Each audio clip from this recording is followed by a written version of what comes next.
မကြခင်တော့ကချက်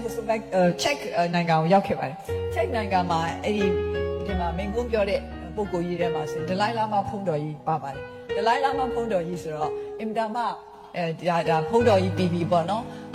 ဟိုမဖះဝတ်ပြတာဆူတောင်းတာဖះစာရွတ်ထားတွေရှိနေတယ်ဖုံးတော်ကြီးကဘယ်လိုမိတ်လဲဆိုတော့ဆူတောင်းတာကောင်းပါတယ်ဖះရှိခိုးတာကောင်းပါတယ်ဒါပေမဲ့အလုပ်လုပ်ဖို့လိုတယ်အဲ့တော့ကျွန်မဒီတိုင်းပဲပြောချင်ပါတယ်ကျွန်တော်တို့အလုပ်နဲ့ကိုယ်တိုင်းပြည်ကိုပြန်ပြီးတော့တိုးတက်အောင်လို့မြင်မအောင်လို့ကူညီရမယ်အဲ့လိုလုပ်တဲ့အခါမှာကျမတို့ခွဲခြားပြီးမြင်ရမယ်နောက်ဆုံးကြတော့ဘာလဲဆိုတန်ဖိုးထားပဲဘာကိုတန်ဖိုးထားမလဲလူတိုင်းဟာလောဘဒေါသမောဟဆိုတာရှိကြတယ်ပေါ့နော်အဲ့တော့လောဘဆိုတာဟာမျိုးရိုးလေးပြောရင်လူချင်းမှုပဲလူချင်းတတ်မဲ့မှုဒါပေမဲ့နော်ဘဝမှာကိုလူချင်းတာအားလုံးမရနိုင်စွန့်လို့အမှားရှိတယ်ကိုယ့်ဘာကိုစွန့်ဖြတ်ရတယ်ကိုဘာကိုစွန့်လို့လဲကိုအတန်ဖိုးထားဆုံးဟာဘာလဲမစွန့်လို့နိုင်ဘူးအဲ့တော့တန်ဖိုးထားတာဟာဘာလဲအဲ့ဒါကိုကြည့်ပြီးတော့မှအားလုံးလိုချင်နေဆိုရင်ဖြစ်နိုင်ပြီးတော့ကျမတို့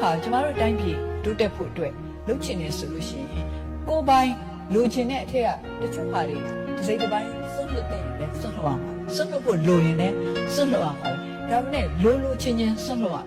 ရမယ်နောက်ပြီးတော့ငါစွန့်လွတ်ပါတယ်ဆိုပြီးတော့ကြွားဖို့လည်းမဟုတ်ဘူးဒါတကယ်ကိုစိတ်ထဲမှာကျမလေဟိုအင်တာမဆက်လက်အနေနဲ့ဖတ်ပါတယ်ဆိုပြီးကိုပြောတဲ့လူတွေကိုခက်ကြောက်ပဲ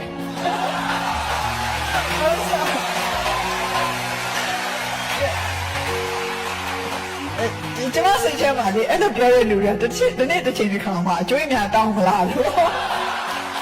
ဒီလို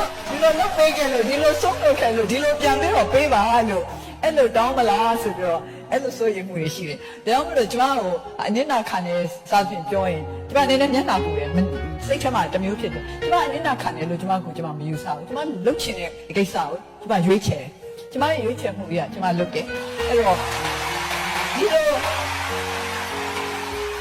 လုပ်နိုင်တာကိုပဲကျင့်တတ်တယ်။ဒီလိုလုပ်ရလို့အများစိတ်ချမ်းသာတယ်လို့တော့မဟုတ်ဘူးပေါ့နော်။ဒီလိုလုပ်ရတာလည်းသူ့ဒုက္ခနဲ့သူရှိတာပဲ။ဒါပေမဲ့ကိုရွေးတဲ့ဒုက္ခပဲကိုရင်ဆိုင်လိုက်ပေါ့။ရွေးချယ်မှုရဲ့မှာအဲ့ဒါလည်းပါတယ်လေရွေးချယ်ပိုင်းခွင့်ထဲမှာလေကိုရွေးချယ်ခြင်းတဲ့ဒုက္ခတော့ကိုယ့်ဟာကိုရင်ဆိုင်ရမှာပေါ့အဲ့တော့ကျွန်တော်တို့ဒီဟာအဲ့ဒီရွေးချယ်ပိုင်းခွင့်ကိုမှန်ကန်သုံးမှုလို့ရွေးချယ်ကြပါဘယ်လောက်ပေးမလဲဘယ်လောက်ယူမလဲဘာတွေပေးမလဲဘာတွေယူမလဲကျမတို့နိုင်ငံအတွက်မလုပ်ပေးဘူးအခုကျမတို့နိုင်ငံကဆင်းရဲတယ်ဆိုပြီးလည်းတခြားနိုင်ငံတွေမှာမရှိတဲ့တမိုးထားမယ်အရာတွေလည်းကျမတို့နိုင်ငံမှာရှိပါတယ်ဒီဟာတွေလည်းမေ့စီဒါလည်းကျမကလေးတွေနဲ့ဆွေးနွေးနေတဲ့ခါကျတော့ဥပမာဆိုလို့ရှိရင်မိသားစုတွေထွေးမှုအချင်းချင်းလူသားချင်းအချင်းချင်းတွေထွေးမှုပေါ့နော်ကျမဆိုအများပဲပြောပါတယ်ကျမတို့ပြည်သားတွေကဒီလိုကျမတို့စီယိုခီးသွားတဲ့ခါကျရင်နွေးနွေးထွေးထွေးနဲ့ကြိုးဆူကြတာနွေးနွေးထွေးထွေးနဲ့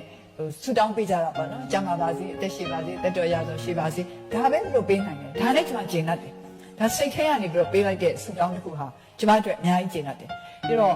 ဘာမှမရှိတဲ့သူများဟာကိုယ်ဘာပေးပါမတောင်းမဲနဲ့အသက်ရှိပါစေအသက်ရှိရင်တော့လုပ်ပေးနိုင်မှာပဲဆိုတော့စိတ်နဲ့ပေးတဲ့ဆုစိတ်ကိုကျွန်တော်သိတော့ကြပါတယ်ကျေးဇူးလည်းတင်ပါတယ်